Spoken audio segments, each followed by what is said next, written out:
joking, but I'm not joking. This is a warning. Seriously, because maybe 90% of you, if not more, somewhere between 90 and 100% of you in this room are programmed. And we're going to talk about that between now and Sunday in various formats. That's why you're attracted to this class. Maybe that's why you were attracted to me in the first place. But almost all of you in this room have some form of programming, whether it was specific or general. And we'll talk about that during the evening and day tomorrow as well. The reason I have a warning up there is because I have to warn you that somewhere between Friday and Saturday, it's a possibility, maybe a likelihood, that I might say a word or a phrase or put something on the blackboard or show something to you, or someone else in the room might discuss something that could trigger you or that could set off an activation of a program within you. And I need you to be aware of that.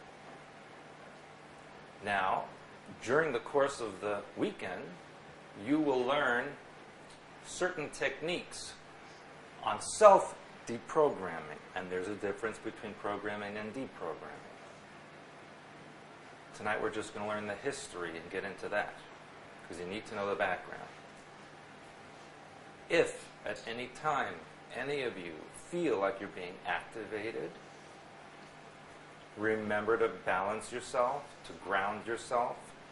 Most of you have studied some of the work and have been with me before.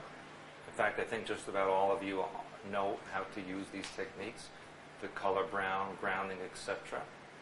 If you feel that you cannot control an activation or that you feel you're getting set off in any way, please speak to me privately, or you can see Edith, and she will help you as best she can with what she can do for you. I would advise you to take very good notes. You're allowed to tape record if you wish. But I really am serious about the warning. I don't know what's in your programming. It could be one of a billion trillion things. You should also be aware that you're being triggered just about every day and every moment of every day. Every time you listen to the news or watch television or simply walking in the street or driving in your car, you're being bombarded now daily with ELF pulses, which we'll discuss, and microwave and subliminals, all of which we're going to discuss. I have a lot of material to get through, and I have to admit to you that preparing for this weekend was very difficult for me. As far as I know, there isn't any programming, mind control, deprogramming classes being given out there, at least not in the format that I'm going to be giving it to you. The gods are angry. And so, please bear with me, because I spent a lot of time going through all of my notes and all of my experiences and my research and the things that I know, and writing them down as best that I can in detail. And so the writing on my pages are very small and compact. And since I've never done this before publicly, I may very frequently have to look at something, and I might even lose my place for a moment. So please just bear with me on that. I will get through as much as I possibly can. Okay. Now, we need to keep today's time within the boundaries and constraints of the time. And after my time of giving today's lecture is over, I will open up to question and answer period. So your questions will be answered. Also limited time after that as best as possible. I know there's a lot of current event situations that many of you want to know about. Much of that may be covered in understanding when I go through the mind control and programming information. So please be patient, and certainly if you have a question pertinent to the specific information I'm speaking about at the moment, then ask. But if it's not exactly pertinent, please wait till after today's session and I'll answer it afterwards, okay? Thank you. And so I took this very seriously when I put it up here. And you know what? That in itself might have triggered somebody. Even that word in the color that I used. So, what is mind control? Let's work with that first.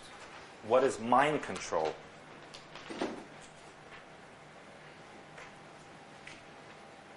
And what is the difference between mind control and programming? Are they the same thing or are they two different things?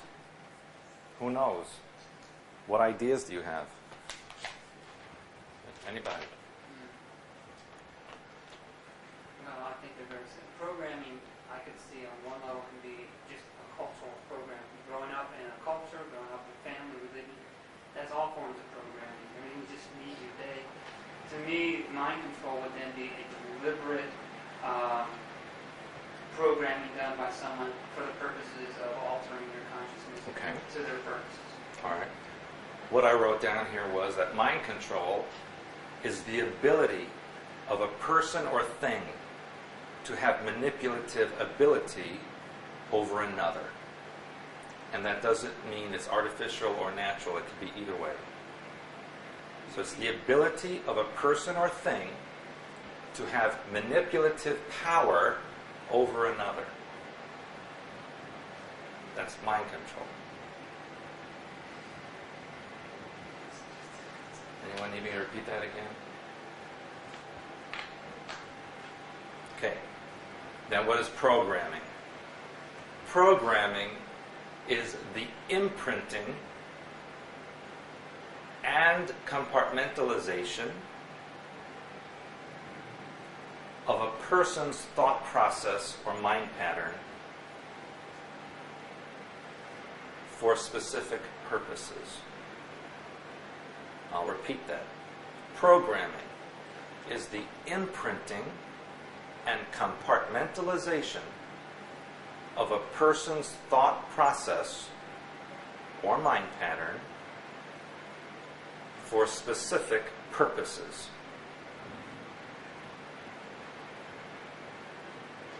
Both mind control and programming are lifelong processes.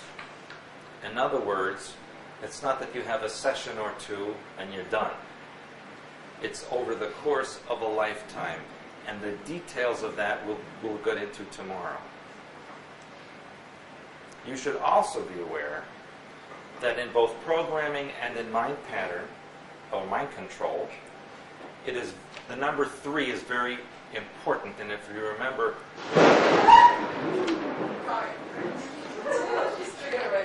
now I have to tell you something, how appropriate the storm is. Because do you remember this archetype from Language of Hyperspace? The lightning bolt, it's activation. So I really couldn't have arranged it better myself. Maybe I did arrange it myself, I don't know. But that is the mind pattern or archetype of activation. The use of the number 3. When somebody tells you something 3 times in a row, it sinks in. That's why if you watch television, you'll see that same commercial 3 times in about a 4-minute period before the show comes back on. And you'll say, why are they showing this again? It was just on. It's 3 times imprints on you. That's mind control.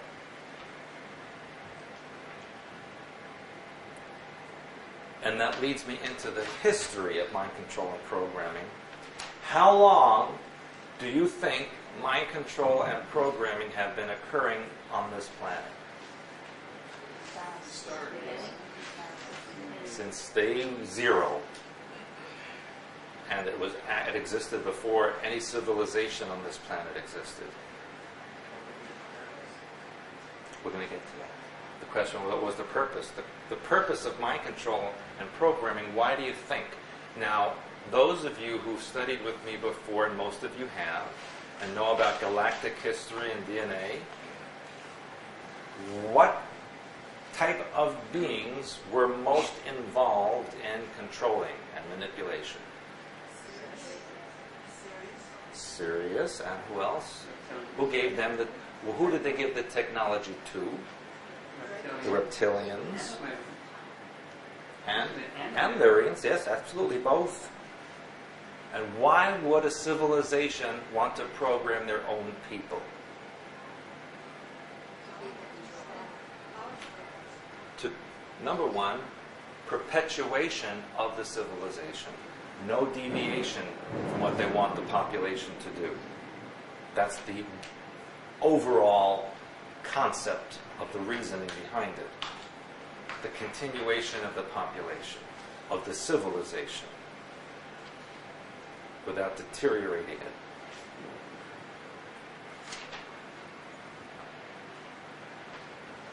Even if they didn't do that, they Free will would encourage deviation from the original. It's kind of like evolution of civilization. New ideas pop in, new directions, and it kind of go off the track of where it was originally. But if everybody is controlled, they keep it on the same road, same focus. No deviation. No deviation. positive or I'm not getting Now, judging it is another story. right. Is it positive? Is it negative? What do you think? That's up to the person, isn't it? Overall, we are conditioned to believe it is not a good thing. Yet, we accept it all the time. Peter? You're saying that most programming started from the source? They had technology, but I don't want to get dwelling on that kind of stuff. Just suffice to know that it existed way before any life on Earth existed, and its purpose was to maintain a civilization in a certain way. All religions, what are they? Mind control or programming? What would you say? They're both. Mostly mind control and some programming. And how does religion, if you had to pick one word that would describe how religion uses mind control and programming, what word would you use as an overall word? Fear. Who said fear? Very good. For example, if you don't do A, B, and C, you'll be excommunicated and burn in hell forever. Okay? Something like that. That's fear. And most people, especially in ancient times, had no concept of God mind or what life was really about. They had to be directed by those who were their religious leaders and government officials. And so religion was designed to control masses of people without the use of technology. Why? Because if you have several 100,000 people in your civilization, and you can't watch all of them, but you want them all to be loyal to you, you devise a religious system that tells them on this day, at this time, you do this, and you worship in this way, and God tells you to do this, and if you don't, you'll die, or you'll burn in hell, or some horrible thing will happen to you. And so that's how religion really had its foundation. Oh yeah, we were just waiting for you. Have a seat.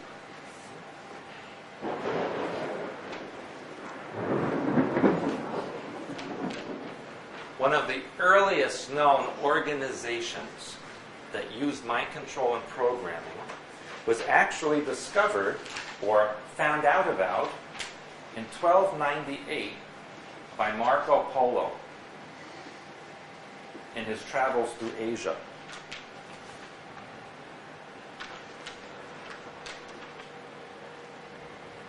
And he reached a valley in what was then a town called Alamut, Persia. And he heard of an organization and a group there called the Ashishin. Ashishin in English.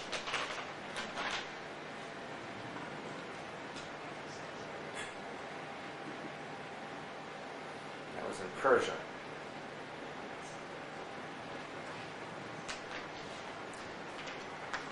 And you've heard the story of the old man in the mountain Have you ever heard that story before? The old man on the mountain? His name was Alahuddin. And in Persian and in Arabic, it means God is the judge. Alahuddin. God, He is the judge. That's how it translates. And it was quite an amazing group which only used very young boys between the ages of 11 up to perhaps 17 or 18. And what this Alahuddin would do was he would drug certain children, these young boys, while they slept, and they would fall into a kind of stupor, almost a coma, and then he would have his men take them from their beds and bring them to his mountain hideout. And when they woke up, they would be surrounded by beautiful dancing girls and wonderful food and everything they could possibly want in life. And they were told that they had died and gone to heaven, and that this was their paradise. But, Alahuddin told them, it was determined that they needed to return to the earth because they were not ready to be in paradise. So of course, these young boys were very upset that they were here in paradise with all this wonderful thing, and now they're going to be sent back to earth. And he said, the only way you can come back to this paradise is if you do what I tell you to do. And you will receive messages on the earth. And then when you finally die, you will come back here forever.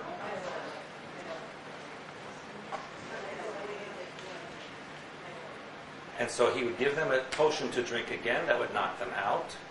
They would be brought back to their beds, and they would wake up in the morning thinking that they had died and gone to heaven and sent back. Then whenever they were needed, Alahuddin would send a messenger to their home and say, the gods have told us you need to kill so-and-so, whatever person that they needed to assassinate or get rid of. And the boys would do it. Not fearing for their own lives, because they knew they'd been to paradise and they were going to go back there. And so he had created, Alahuddin, the first known organization, mind-controlled young men who were assassins. And that's where the word assassin comes from this word ashishin. That's where the word assassin comes from. And that also became an Arabic word. But it was part of this group.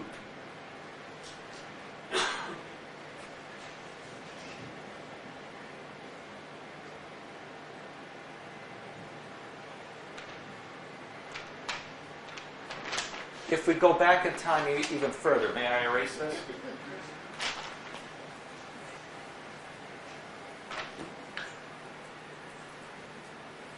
If we go back in time even further, we have the ancient Egyptian temples.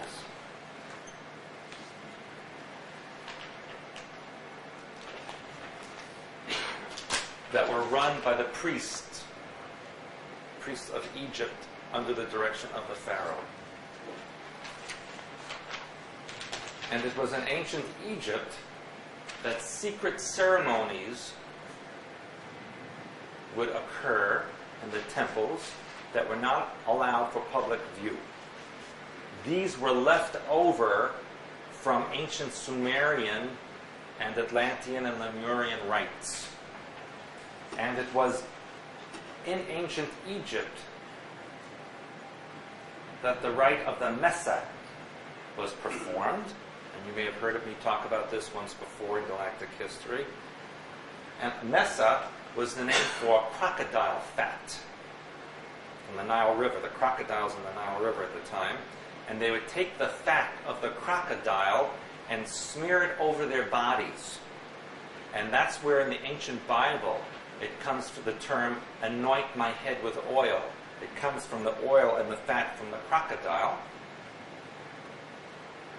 And that would lead them, those who were anointed with this oil of crocodile fat, would become holy people or spiritual people that will do the bidding of the priests.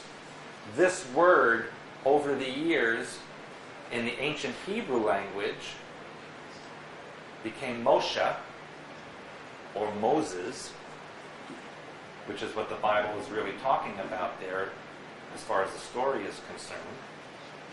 And that actually morphed into the word Messiah, or someone who will save you from your life. These are all forms of mind control to get somebody and large groups of people to do what the religious leaders and government officials wanted them to do. So a lot of the stories that you read about in the Bible are actually allegorical stories, or even stories about sacrifice and ritual and programming, the details of which we will discuss tomorrow. But just to give you a background on the history of these things that you thought were ordinary or mundane really are not. So if you take the combination of Atlantean, Celtic, Egyptian and Sumerian religious rites and beliefs, were all morphed over the centuries and millennium into ritual and ceremony under umbrella organizations, many of which still survive today under a different format. And all of it was based initially on the Lemurian/reptilian lifestyle, which involves complete mind control and programming in order to ensure the continuation of the Draco or Draconian civilization.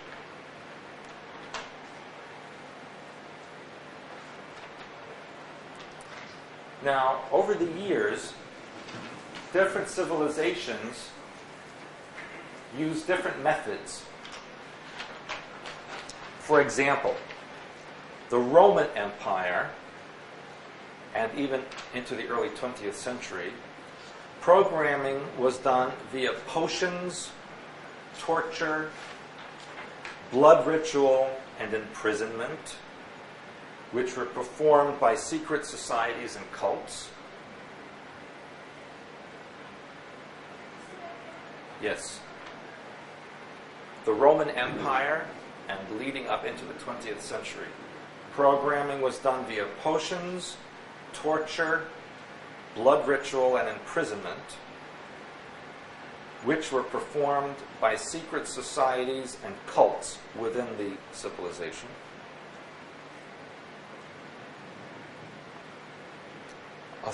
The governments used constant propaganda. Now, propaganda, would you consider to be mind control or programming? Be mind control, because it's really more the manipulation of another rather than a forced programming. In other parts of the world, for example, China, Japan, Mongolia, they used pure Lemurian techniques of torture, herbs, and mutilations, which, by the way, still exist and continue to this day.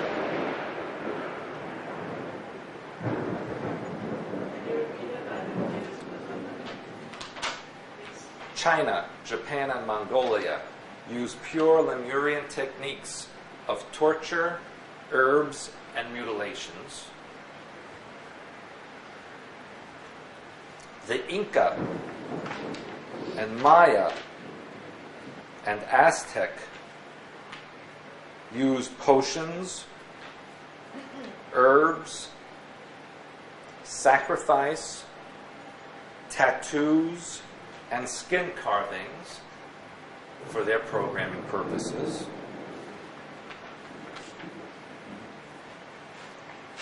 American Indians used body paint, ritual, piercings, drumming, smoke, and tobacco. And some of the American Indian programming techniques were quite brutal. Some of you have seen the films or movies where they would have a central pole in the ground, and then they would have these strings or ropes hanging from it with hooks, and people would actually be pierced with the hooks through ribs, through other parts of their body, and then spun around on the pole. Maybe like the Sunday. Yes. Could you go over the American Indians?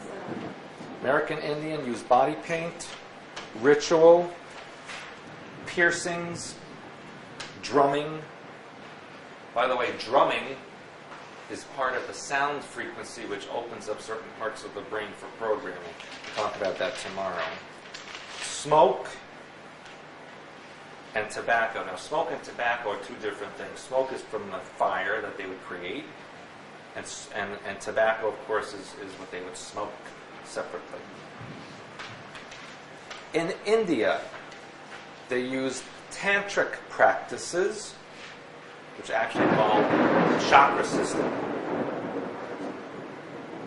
ceremony, incense, oils, and animal parts. And by the way, oils are becoming much more popular now for a reason. Yes, they do have purposes like the essential oils for healing techniques, etc., but they can also be used for programming. So you should be aware of that. Certain smells, certain combinations open up certain frequencies in the brain and enable you to be controlled and manipulated in a certain way. African tribes, Are there specific oils that you will tell us about? I will. In fact, tomorrow, you're going to get a very long list that I will hand out of the drugs and oils, etc., that they use. Some of which may be surprising to you. African tribes used powders, roots, piercings and mutilations, rituals, and animal skins. The purpose of the animal skins was so that you would pick up the vibration or energy of a particular species and incorporate that within your own persona. And that is also a form of programming. And in Tibet, Sorry, repeat that list again. yes, in Africa, they use powders, roots, piercings and mutilations, rituals, and animal skins.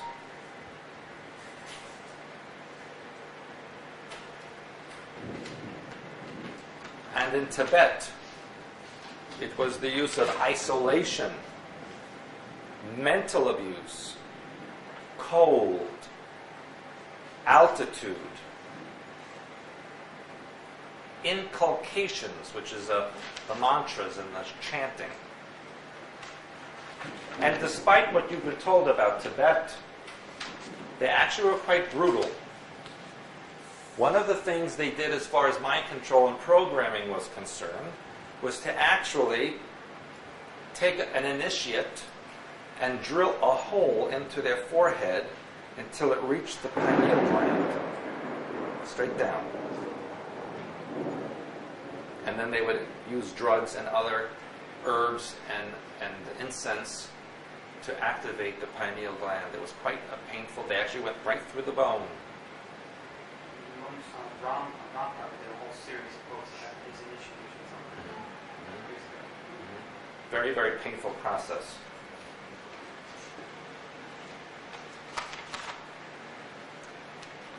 All of this as a background leads up into the 1930s and 1940s, when this was all brought together with the use of technology.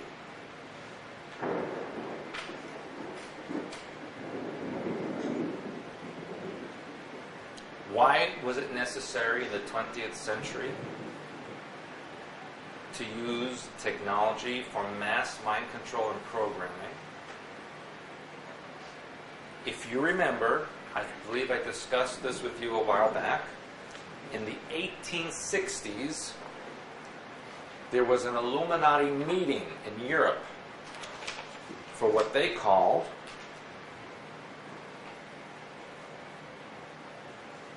Agenda 2000. That meant they gave themselves approximately 130 some odd years to achieve complete global domination. But remember, when you are a worldwide group of maybe a couple of 100,000 people, and you're up against billions, there are not enough weapons or soldiers to beat those odds. So logically and brilliantly, the most perfect way to achieve your goal is through mind control and programming of the entire global population in one form or another. And so they spent millennia and centuries developing the techniques that would achieve this goal. And what we're witnessing today is the culmination of that. And it has been quite successful. Now, I had mentioned to you many times that between 2001 to 2003 is when most, if not all, of the programmed people will be activated or turned on in their programming. Why 2003 when it was called Agenda 2000?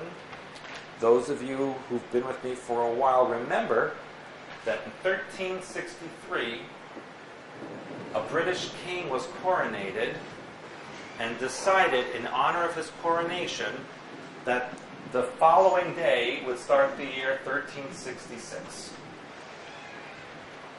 eliminating 3 years from the calendar. So in effect, the year 2003, had things not been changed, would have been the year 2000. This is what they call a global deception, part of a global ceremony and ritual, which we'll talk about tomorrow. So really, we could take 3 years away. We were actually in the year 1999, had things not been changed. 2003, between June and August of 2003, which gives us maybe a year, if not less, is when the culmination of Agenda is to be completed. And between now and then, all people will be activated in whatever programming that they have. I should have done this class a long time ago, but it wasn't possible. That wasn't a time manipulation, was it? Not a time yet, it was actual change in calendar. Okay. And now let me explain to you who is mind control.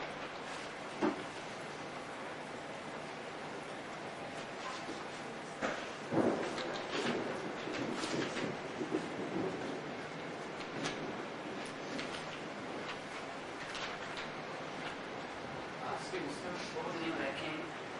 You know I have to look that up, I don't have it. The Earth, right now, has 6.3 billion people.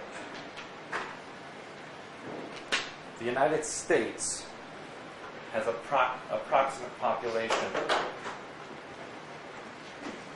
of 280 million.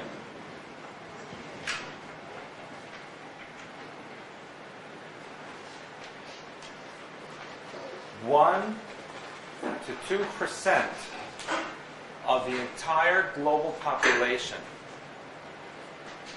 is mind control programmed specifically, which means 63 to 126 million people on the earth are specifically programmed. And in the US, it's 4 to 5%, which is 12 to 14 million people in just the US. These are specifically programmed people. Now, when I say specifically programmed, all of the Earth, all 6.3 billion people, are programmed via subliminal messages from satellites, TV and radio, overhead wires, electrical systems, music, video games, computer games, etc. All of these things have subliminal messages in them that you cannot physically hear, but your brain hears, because it picks up the frequency that's embedded in the carrier waves. There are certain individuals who are specifically targeted for individual programming. And what that means is, because of certain conditions or background information about them, they are to be used for specific functions. And so they are specifically taken from their environment and programmed. This is a process that usually starts even before birth, in utero, and extends into their lifetime, especially for the first 30 or 40 years. And they are in all walks of life. You don't have to be at a certain echelon or a certain level in society to be targeted for programming. They need control in all areas. Whether you're a teacher or a politician or a street sweeper or an unemployed person, it does not matter. They need people in every walk of life to facilitate their agenda. It can be a specific purpose, or it could be a multiple task. Usually, it's time-based, meaning it's not supposed to activate until a specific event occurs, or a specific date. All of these details we will learn more about tomorrow.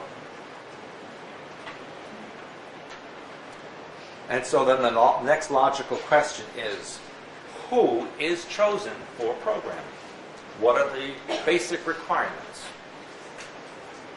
Well, first of all, it's based on the needs of those who program people, the Illuminati, for example. What do they need people to do? Who would best fulfill that function?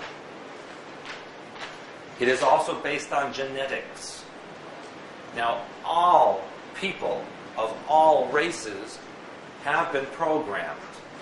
Some specifically, some not. But the most or widest range or highest percentage of programmed people would be those with genetics of blonde hair, blue eyes, red hair, green eyes, or any variation thereof. That doesn't mean if you have black hair and brown eyes, you're not programmed. It means the likelihood is greater if you are blonde hair, blue eyed, etc.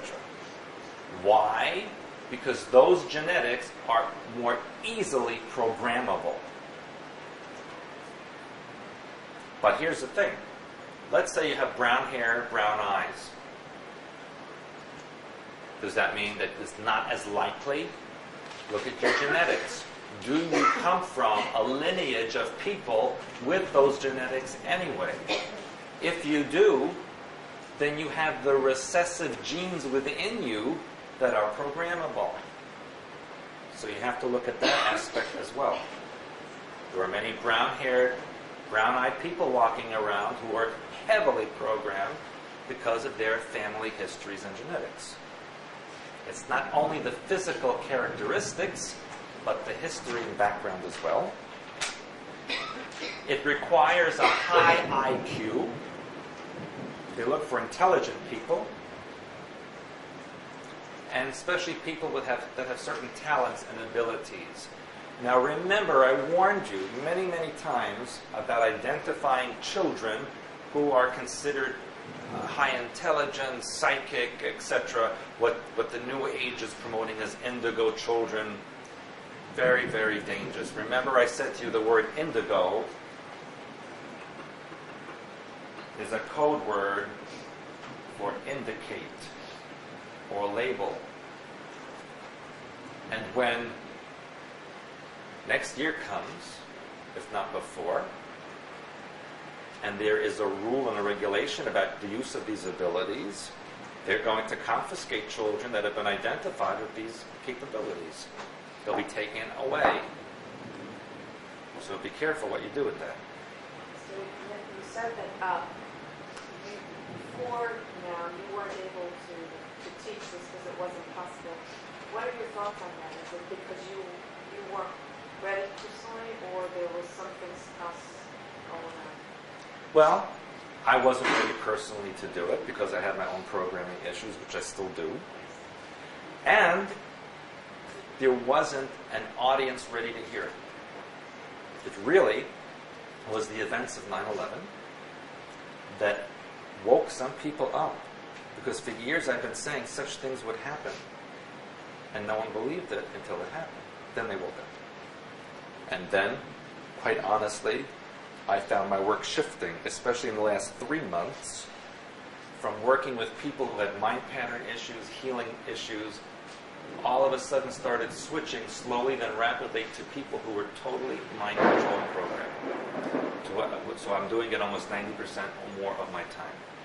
And so it felt a need to teach this to the people who need to have it understood.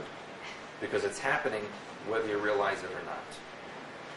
Just listening to the radio, watching TV, walking in the street, you're getting programmed. I just wanted to make a comment about the indigo concept in public schools. What they call it is gifted and talented. And so, of course, every parent is like, of course, I want my kid to be gifted and talented. Right. So, and my child has been involved with that, and I can't find anything about it that is wonderful. There's nothing wonderful about it all. It's boring, it's mundane, it doesn't teach them anything. It's pure linear. And there's nothing wonderful about it. And that's a good point. She said that in the schools, instead of course, using a new age word like indigo, they're calling them special or gifted children. And talented. Or talented children. And so, of course, every parent wants their child to be in that program. And what they're really doing is testing to see which children have a capability. And it's all being documented. And even those tests that are given for employment, those personality tests that are all computerized, and you fill out, it's hundreds of questions about your personality, your likes, your dislikes, blah, blah, blah. And then it goes through a computer, and this printout comes out that just point blank tells you what type of personality you have. And they're very accurate. That was created by a man who was involved heavily in mind control and programming and worked for the government. And just about all employment agencies and large corporations are using them. And so I would advise against taking such things because it will label you and it will categorize you. Unfortunately, if you have children in school, at some point they will all be forced to take it. And it will be given in such a way to show the school how to direct them into their classes that they need to take, or what kind of a career they need to have, etc., etc. And that's exactly what will happen. If it comes out that your child has a certain personality, they will say that child must study these topics only and must go into that profession. There will be no deviation. Total control. Kind of like how it was in the Middle Ages with the guilds. There was a gold workers and a horseshoe maker and all these. They had apprentices and guilds, and when you went in that was your life forever. You could never go out into anything else. That's what it's going back into. Stuart, one more thing I was going to... Yes. At 7th grade, they require the kids to, prestigious colleges contact the school, and they want the kids to take these standardized tests. And under the guise of being a really highly thought of college, all the parents flock to do this. This particular year, my child was in 7th grade, and I refused to have him take the test. I was the only one that didn't have their child take that test. And then they send you these letters, and they want you to participate in this, and this, and this, and this. But you're right, they have you categorized as what you're best at. It's really amazing. And everybody, who wouldn't want their child to go to Johns Hopkins University? I mean, it's stuff like that. Amazing. Absolutely. That's exactly correct. And what's going to happen in the future is there will no longer be universities and colleges or even high schools as there are now, but there will be specific schools for specific professions that your child will be directed into at an early age, and they will graduate from that school and be in that profession. No deviation from that. They will be determined from these tests and profiles what you're capable of doing, and that's what you will be given to do. Where is that happening now? What? Here in Germany, when I grew up, you already pointed to this. Yes. You want to go on. And where is it happening on a much larger scale, almost forced? China. China. You know, for example, if a little 3 or 4-year-old child shows a capacity for being a gymnast, that child is taken from its parent. And in China, you're only allowed to have one child. So what do? They say, as a compensation, the parent will go from this hovel into a very nice apartment in the city and be given food coupons, etc., every month as a compensation for taking their child. So some parents look forward to that. And under certain circumstances, especially if the child was a girl, they will let you have another child. Maybe you'll get a boy this time. As you know, in China, girls are not valued at all, and that's why most are given up for adoption or killed, because they're not allowed to have more than one, and if you have a girl first, not acceptable. Now, all Illuminati families, and if you remember that little pyramid I had drawn for you a while back, and here at the top, that eye of the pyramid, was those 13 families who are the Illuminati. And right underneath that was the Committee of 300, the 300 families that support the 13 families. All of these, all of them, without exception, are 100% programmed. That's just part of what they do. That's their religion, and it is a religion to them.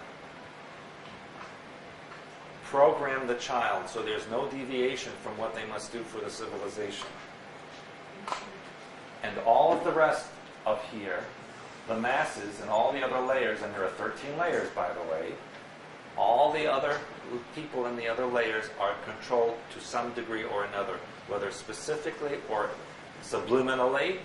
But these two groups, these two levels, are 100% individually programmed. Not a question. Not a deviation.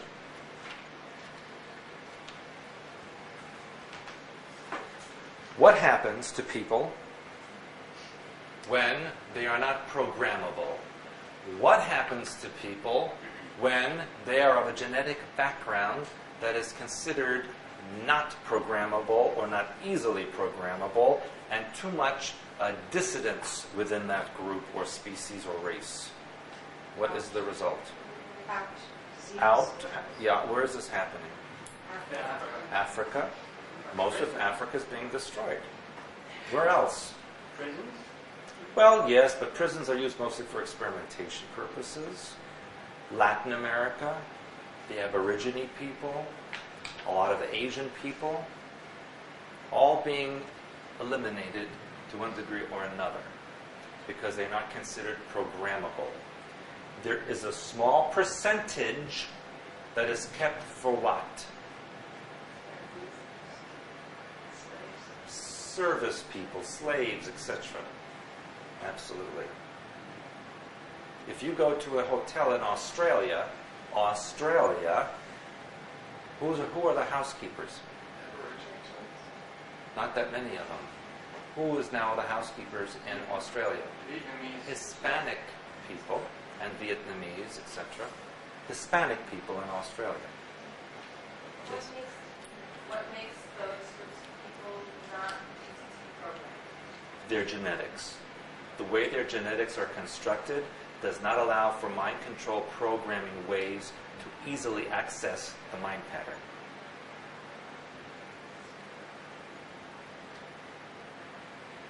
But isn't there don't they have their own kind of programming? Yes, many of them have their own religious programming and mind control, absolutely, within the context of their own culture. But on a global basis, for what is necessary to get to that agenda, no, they're not capable of being programmed in that depth. Which is also why the Illuminati are seeking to eliminate native peoples wherever they find them, like the American Indian, or like the Aborigines, or etc. Why? Because those people have a greater use of the brain capacity. Remember, humans use 10% or less of their brain. But if you don't know that that's what you're supposed to use, you use more of it. If you're not conditioned to using less, you use what you have. If your whole life you're taught to use only up to your elbow and not the rest of your arm, you don't know how to use the rest of your arm. But if nobody told you that, you can use the whole thing. So those people are dangerous, because studying those cultures could make you realize what I'm not doing. So they're being eliminated. In the United States, it started by applying them with alcohol and drugs. American Indians have the highest alcoholism rate in the world. And they're shoved on reservations. They're given some government money to raise some crop on untillable land. And that's the end of that. And all you have to do is drive out west and look at the reservations, and there's not a thing you can do with that land. Nothing. And so they drink. No problem anymore. Yes? You say that the Illuminati are all 100% programmed. Yes. Now, I need to be clear. Is it the reptilians that are programming them 100%? Well, I thought that the Illuminati were programming the others. You're confusing two separate issues now. Okay? The Illuminati have their own programming for their own people, for their own way of life. Okay, so if they're 100% programmed, they have that self. Yes, and that's really what we're talking about, is the Illuminati programming that's been developed over the centuries and millennia. That's what I thought. I wondered about who was programming them.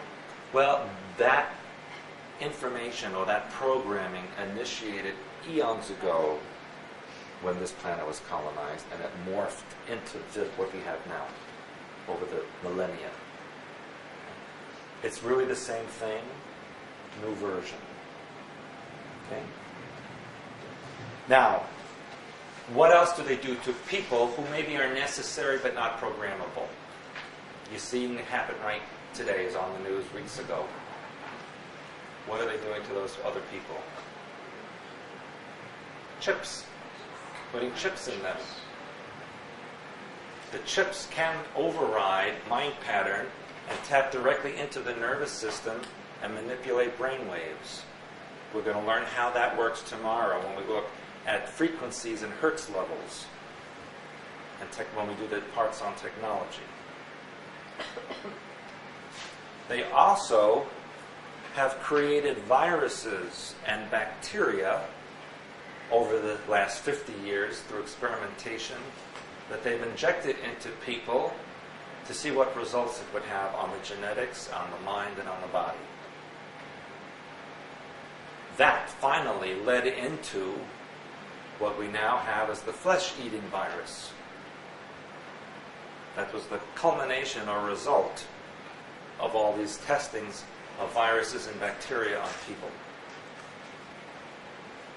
It's a perfect weapon to eliminate people.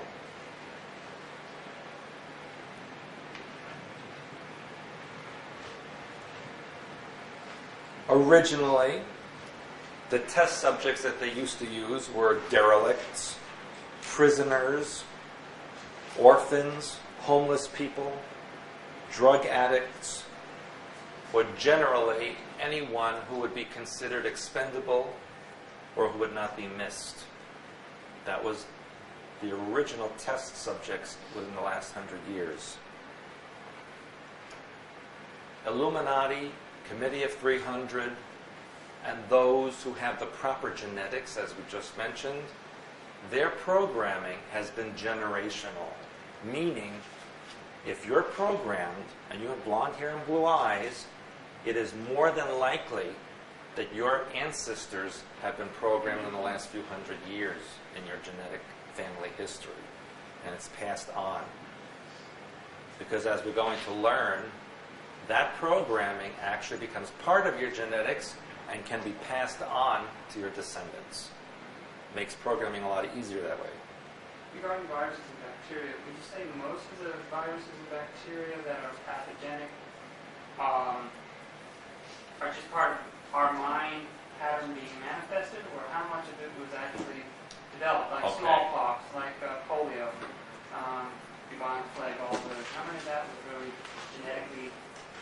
Most of it was genetically created. Remember that human life on this planet is not natural. And therefore, this is actually a hostile environment to your body. This planet is dangerous to your health, literally. You did not originally come from here, so it's alien to you. So the viruses and bacteria that exist here, and microplasms that exist here, can cause great damage to your body. And so that can be used as a weapon.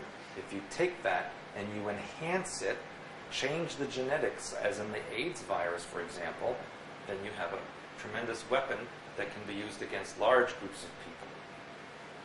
So here's a clue about programming and diseases, etc., that are artificially created. So they take what's naturally there and they enhance it. They take your own mind pattern and use it against you. So in effect, you are a weapon against your own self. And there's some terminology that we need to learn before we go on. And here's a word that is not in the dictionary.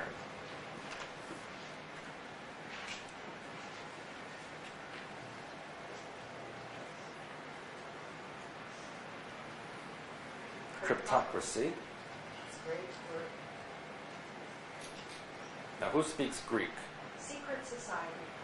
Very good.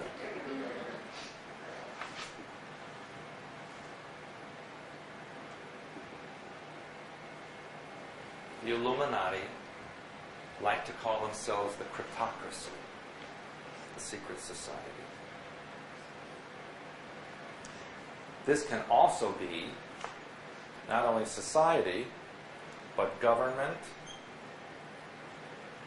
or governing body.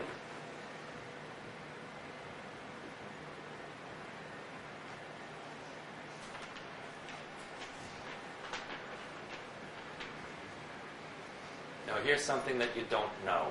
Maybe you do know, but I'll tell you anyway. It's part of history, and you can actually find it out on your own, but it's not taught in school, and it will not be in a textbook. Now, state of emergency meant what? It meant, number one, they could levy federal taxes on the population to raise money for the war effort. It also meant that certain acts were initiated by the government for national security purposes against the enemy. Basically what that means is they can do anything they want to the population under the guise of national security. They can come into your home, they can spy on you, they can kill you if they suspect you of something. It's exactly what the Homeland Security Office can do now. Yes. And then what they did, in 1947, the only problem was in 1945, when the war supposedly ended, they just forgot to rescind this. Just slipped their mind. And it still exists, which is why federal income tax is allowable. Federal income tax is a special law. It is not a federal law. It's a special law. And in 1947, they created the National Security Act, which in effect overthrew the democracy of the United States. It basically invalidated the Constitution. It meant that for the purposes of national security, they can do anything they want. Take your home, take your children, whatever. Part of mind control and programming. Keep the population insecure and fearful, and when that happens, you will know that you're controllable. If you're insecure and in fear, you will do anything that is told to you to save you. What else happened in 1947 that kind of gave a little push of fear into the public? Say it loud, please. Roswell. Roswell, 1947, the Roswell incident in New Mexico, which basically gave the population the idea that there was an alien presence on the earth that we could not defend against. And they said right in the newspaper, front page, Air Force captures flying disc. And it's from outer space.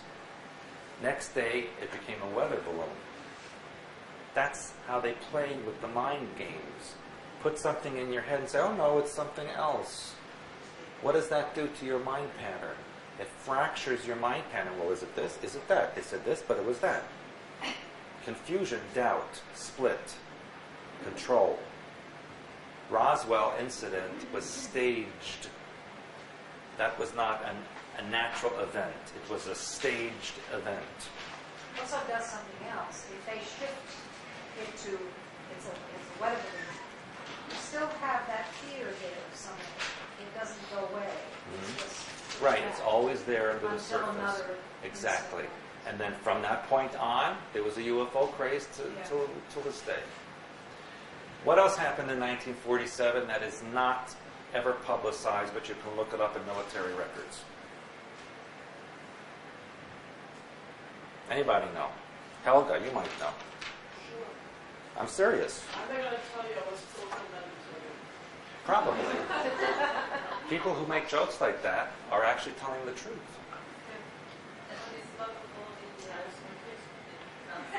Project Paperclip. Yeah. Paperclip to bring in the Nazi scientists who were involved in the mind control in the concentration camps. But something else happened also involving military and Germans. In 1947, 2 years after the war supposedly ended, there was a massive, yes? Yes. There was a massive joint American and British military convoy that went to Antarctica. Why? What do we know about Antarctica? The Schwabenland, where the Germans actually went after World War II in 1945 with their technology and their equipment by submarine to Antarctica. And if you remember the last time I was here, I told you about Lake Vostok in Antarctica, which has now been abandoned because of some strange electromagnetic anomaly which is coming up from underneath that underground lake, which is frozen. All has to do with mind control and those involved with it.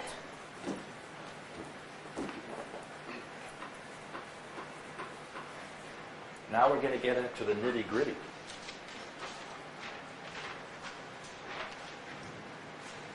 How many of you heard the story of a woman, and I'll have to put it in quotations, whose name was Candy Jones? How many of you know that story? Some of you do. Okay. Her real name was Jessica Wilcox. And this is a story that happened in the late 1940s and 1950s, and even into the 1960s. And she was the first programmed sex slaves by the government. And she was used in New York and California and Asia and even Europe. Candy Jones was the name of her alter, her other personality. Her real name was, as I'll put it here, Jessica Wilcox. She was a model. Yes, she was a model, and she eventually owned her own agency in Manhattan.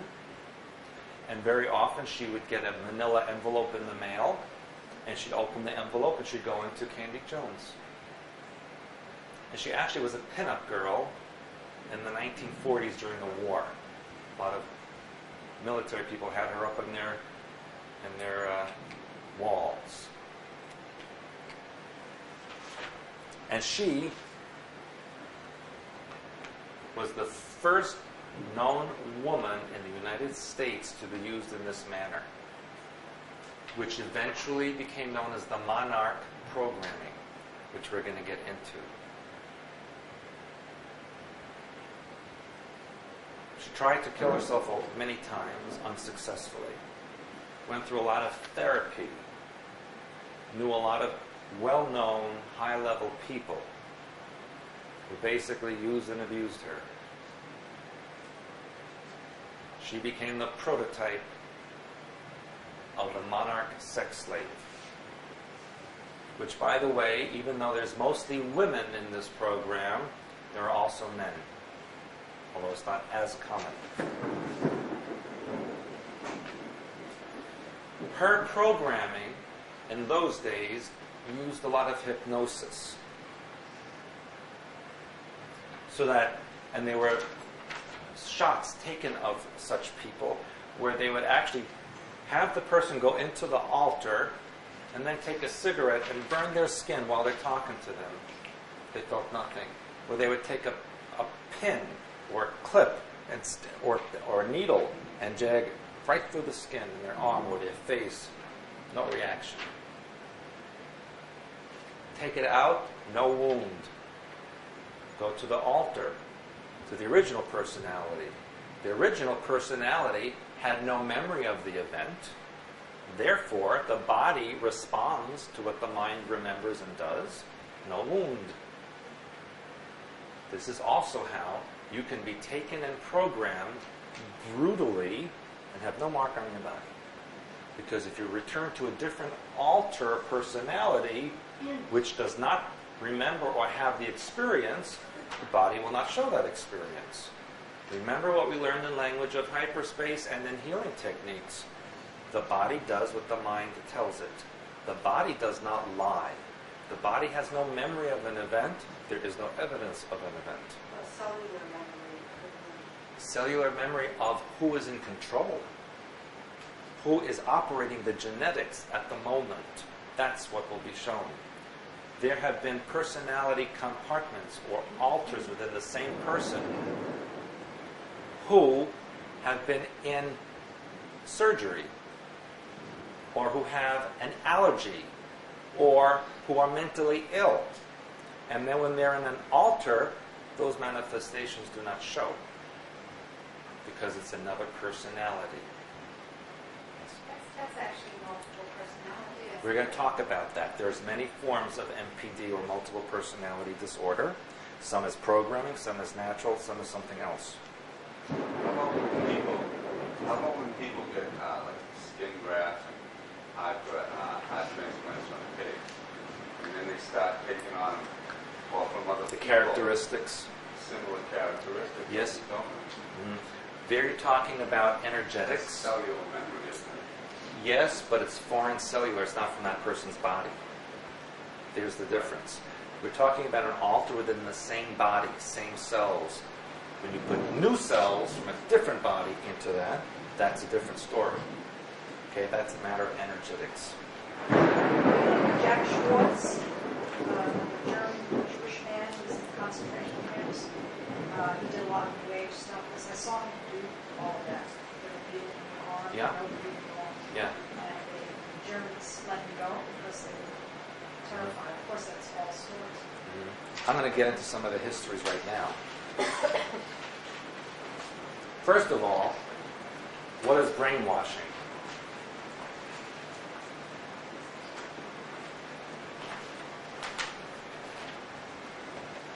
Is it a form of programming? It is a form of programming. It involves hunger or food deprivation, fatigue or sleep deprivation, tenseness or stress, threats, violence, drugs, and hypnotism.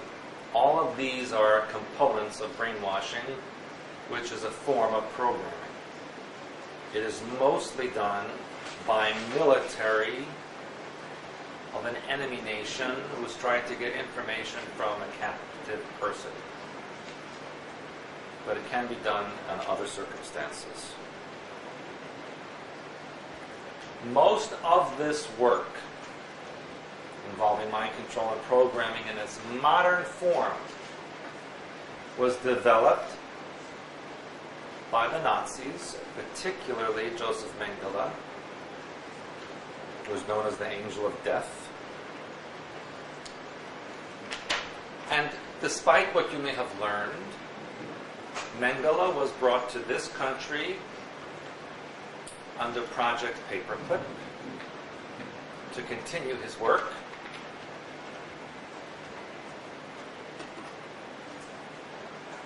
Only Mengele here was known as Dr. Green. Sometimes he was also called Dr. Greenberg.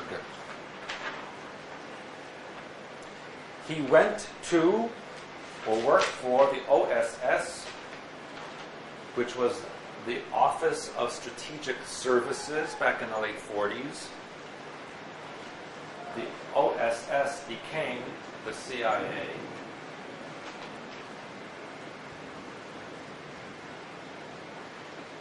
And he continued his projects both here and in Canada and also in South America, particularly in Paraguay, Argentina, and Brazil. They became a gigantic laboratory for him where he practiced mind control and genetic manipulation. What he was trying to do in South America was to see if they could take a race of people and convert them into programmable genetics. So he was very interested in turning brown eyes into blue eyes, and brown or black hair into red or blonde hair.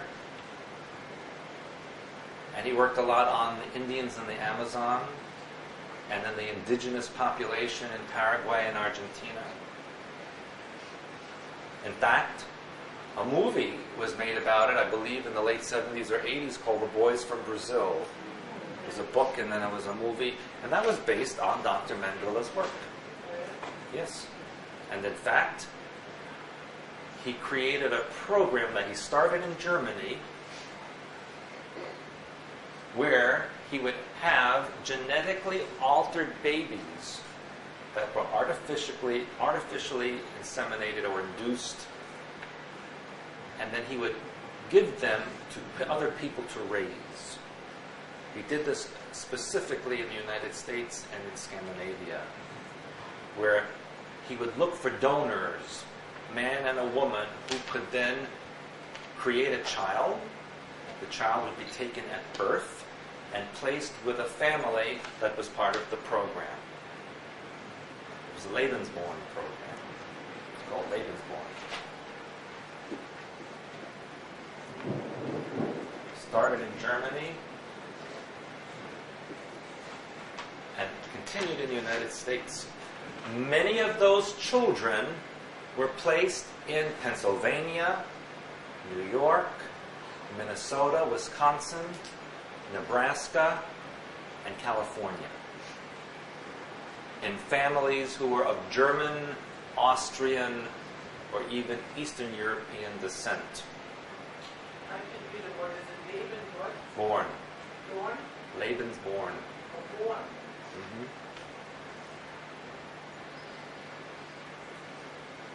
And many of the children in Europe, specifically many of those who were born in Britain and other parts of Southern Europe or Eastern Europe, were placed in Scandinavia, particularly in Norway and Sweden.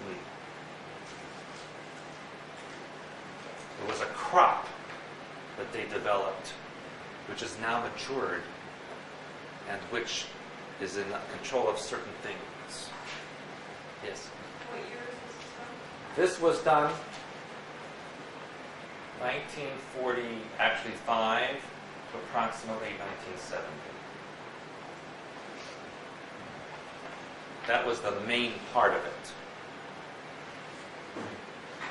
They used a lot of orphanages and adoption agencies, particularly in the southern United States, where they would actually steal babies or buy babies and transfer them, particularly agencies in Texas and Tennessee.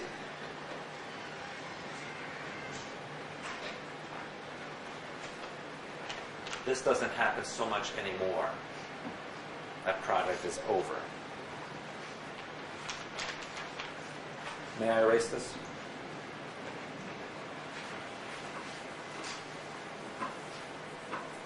Now they just clone whatever they want. Technology has improved greatly for them since the 1970s or late 60s, actually. You should know that cloning did not develop recently. The first cloned person occurred in Germany in 1927. That was the first cloned person in Germany in 1927. And it occurred in the United States, in Massachusetts, at MIT in 1967. And that was a continuation of the German experimentation of the earlier part of the century. Now, there was also a doctor, George Estabrook, who, in the early 1940s in Colgate University, used hypnosis as a form of mind control to control the population via the medical profession. In other words, he was teaching medical professionals to put suggestions into their clients and patients during hypnosis to see what the results would be.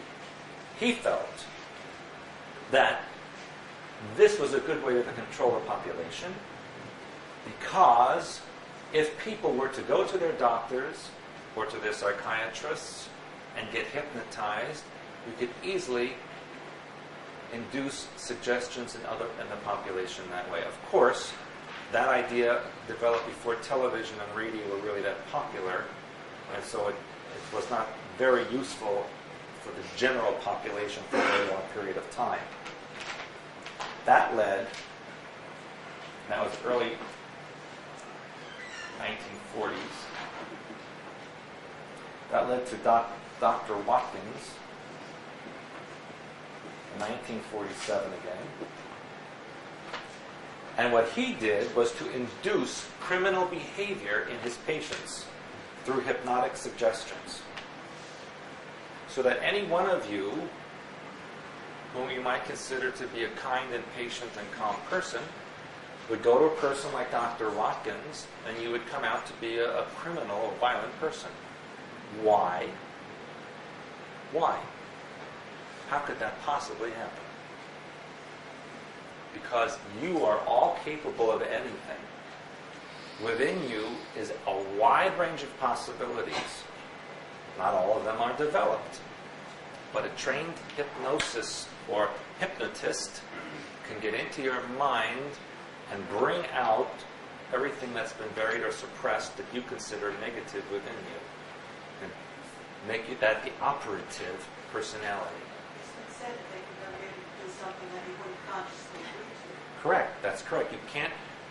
No, they can't make you do something that's not within your pattern. Whether it's conscious or subconscious doesn't matter.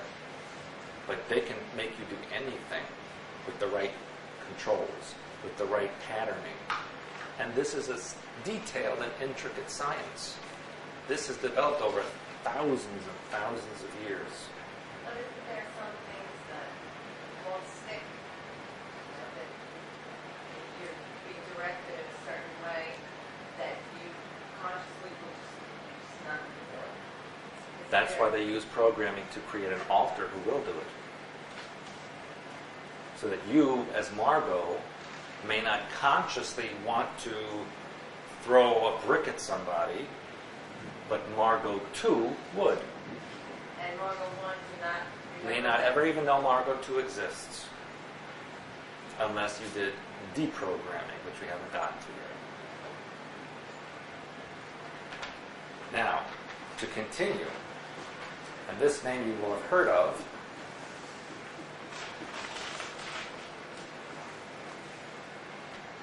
Dr. Wilhelm Reich, in the 1920s to 1956, when he was murdered, in both Europe and the United States,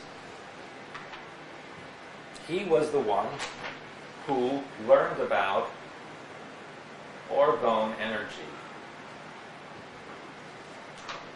which he said was an energy that was in and around the body and in the atmosphere and was constantly available for healing purposes and mind control purposes.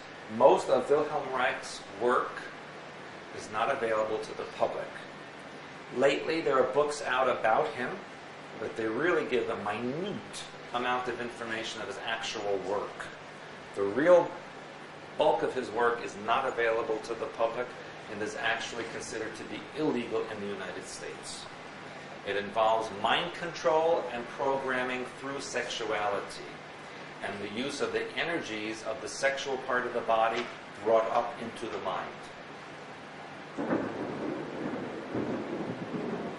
Well, he was portrayed on the surface as someone who was trying to find ways to develop work out neuroses and all that stuff. His research, was he really more interested in the mind control, or was that stuff just used when people discovered what he found out? He personally, my belief, he personally was using it for trying to benefit people. Now, his work was then used by the government when he came here during the war against people. And ultimately, he wound up in a federal penitentiary in Pennsylvania, where he mysteriously died. So he was not part of like Watkins, part of the Illuminati's. He was under their control and jurisdiction. However, here's the situation: when you're a scientist and you've come across something really spectacular, and you're excited about it, and yet the government in which you operate wants it for their own purposes, what choice do you have? You can either not do your work at all or do it for them. Bless you. Thank you. It's a choice somebody has to make. Either they stop their life's work because it's being used for something they don't want, or they do their work and come what may with it. That's a choice he made. However, he apparently overstepped the boundary, and he was put away and eliminated. And all of his work was confiscated. Yes. I heard he wasn't totally forthcoming in all of his work, and that's part of the reason behind it.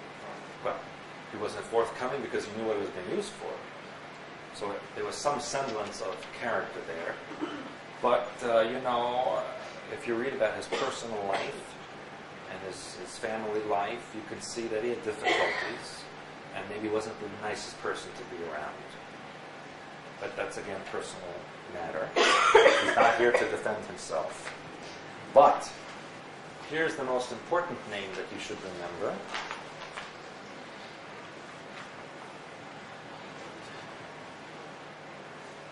Dr. Ewan Cameron in Canada. 1940s, 1950s.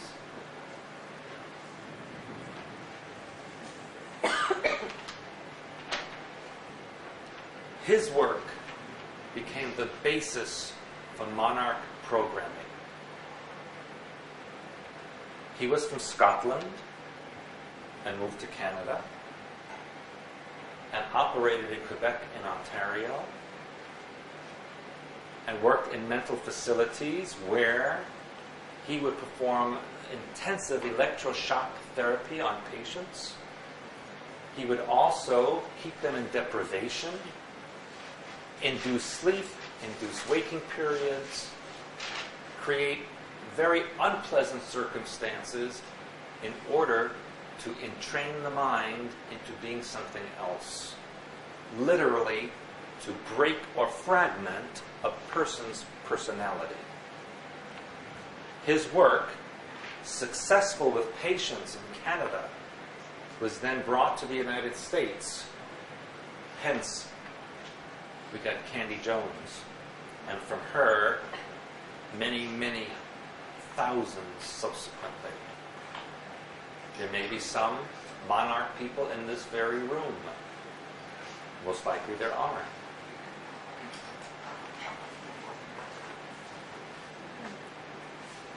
He was known for his brutality with his patients.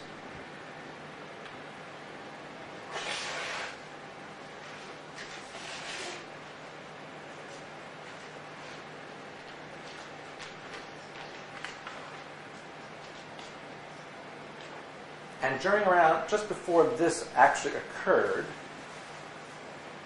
there was a doctor, Albert Hoffman, who worked in Basel, Switzerland.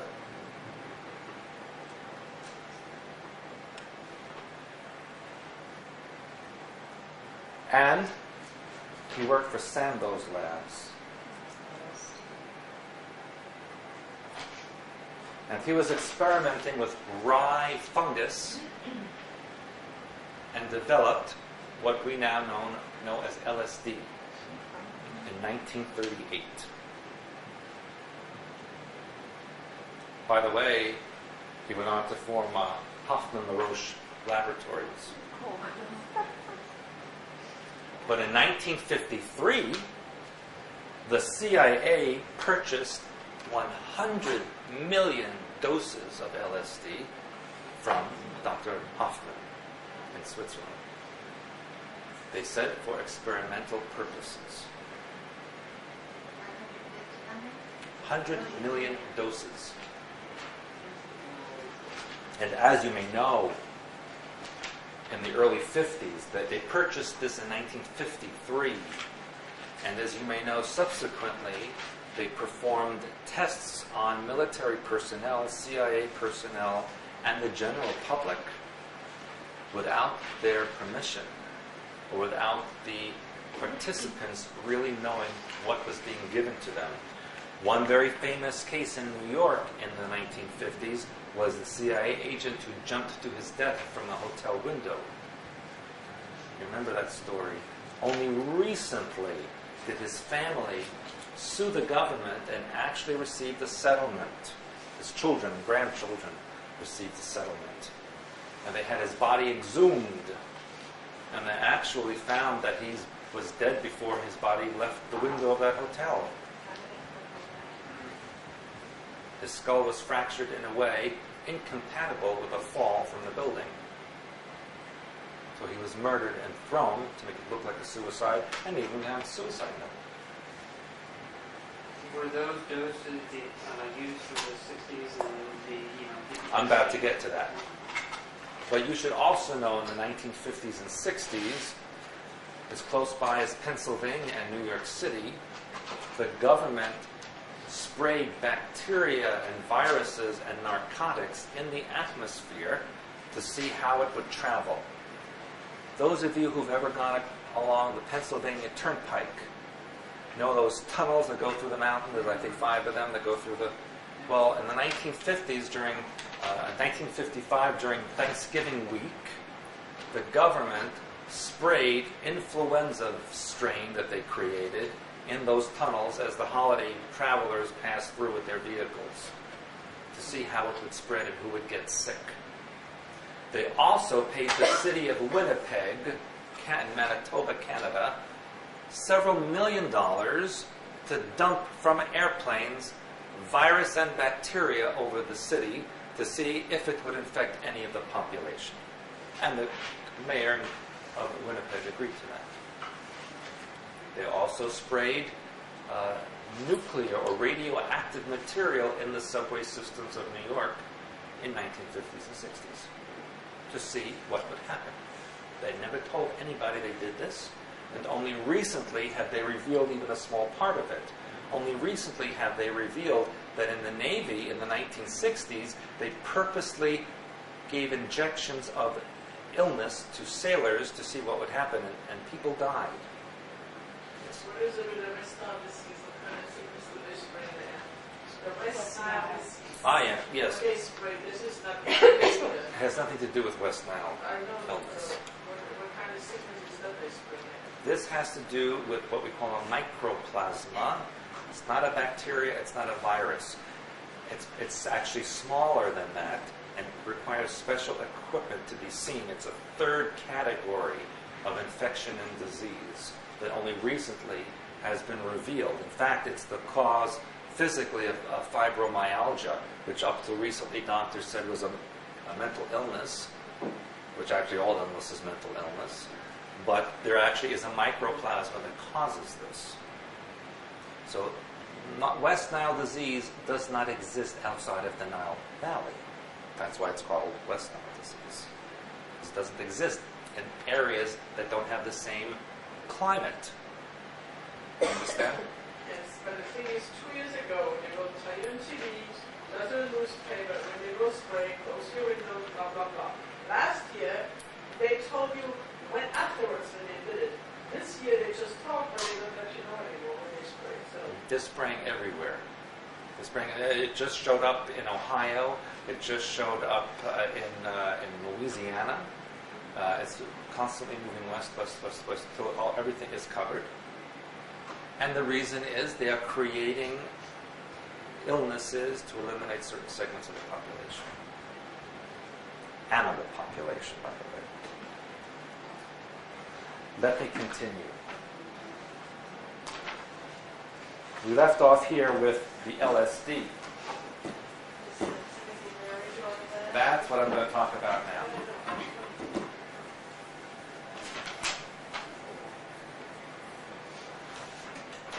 Timothy Leary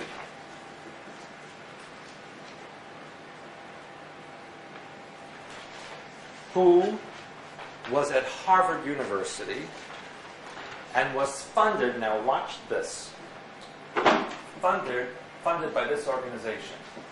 What is that? National Institute of Mental Health. National Institute of Mental Health. Where have you seen that before? Think of the cartoon.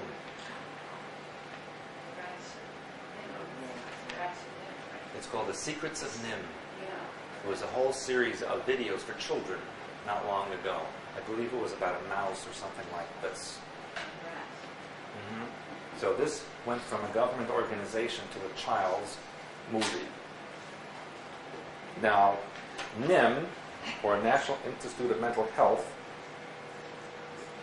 became the funding source for MK Ultra. And that was back in the 1960s. And Timothy Leary worked for the Illuminati and used guinea pigs for LSD experimentation